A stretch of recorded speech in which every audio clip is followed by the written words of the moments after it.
If you missed Candace's live yesterday, you missed a bombshell. So everyone keeps asking me for my thoughts on it, so let's get into it. Candace had Mitch on yesterday, and if you're not familiar, here's who he is. He's military. Here's his military ID. He says he spent the last 35 years under an NDA after discovering that high-level U.S. officials were working with the cartel. During those 35 years, they have tried to ruin this man's life, even to the point of him having to change his name. The NDA finally timed out in May, so he went to Fort Huachuca to get answers. On September 8th, he arrived at the Candlewood Inn and Suites in Fort Huachuca. He says he noticed a military man in the hotel lobby, and later the same man was with a woman with, quote, piercing blue eyes, which stood out to him because they reminded him of his ex-wife. At that point, he didn't recognize either of them, though.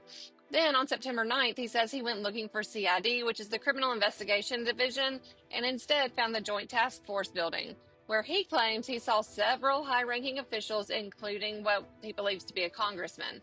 He later said that congressman could be Mark Amodi from Nevada, which would make sense when you think about that plane that flew from Las Vegas to Fort Huachuca under a SAM call sign. According to him, they thought that he was a spy. They questioned him about the next 24 hours. They searched him, detained him, interrogated him for 7 hours. They eventually let him go, but told him he was not allowed back on the base for 24 hours. The next day, he flew home, and that's when he found out that Charlie had been assassinated. He claims he then saw a picture of a woman with a ponytail and recognized her as the same woman from the hotel lobby. He also recognized Brian Harpole as the man with her and the man that was at the meeting the following day with the congressman. Instead of me paraphrasing, here's a clip of Mitch saying it himself. There's a picture of Erica Kirk with a ponytail, and from her past. That person matches who I saw at Fort Huachuca in the lobby the night before, and she was with that man in the lobby, and that man, he was present at that meeting. Now, here's what Candace confirmed. She verified through metadata that he was where he said he was when he said he was there. She also verified that a major meeting did take place at Fort Huachuca on September 9th.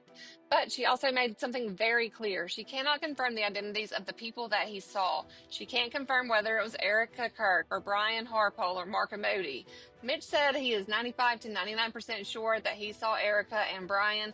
Candace said that does not make that a proven fact, though. So, yes, the interview was a bombshell in terms of allegations and timelines, but the larger point here is Mitch laid out what he says happened, and Candace drew a hard boundary against turning that into a conspiracy.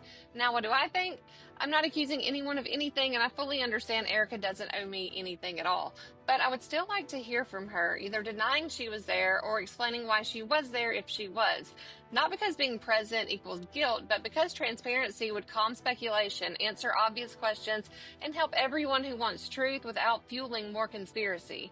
At this point, clarity would help the public, and honestly, it would help Erica too. But what do y'all think? Let me know in the comments, and make sure you're following for all of the updates.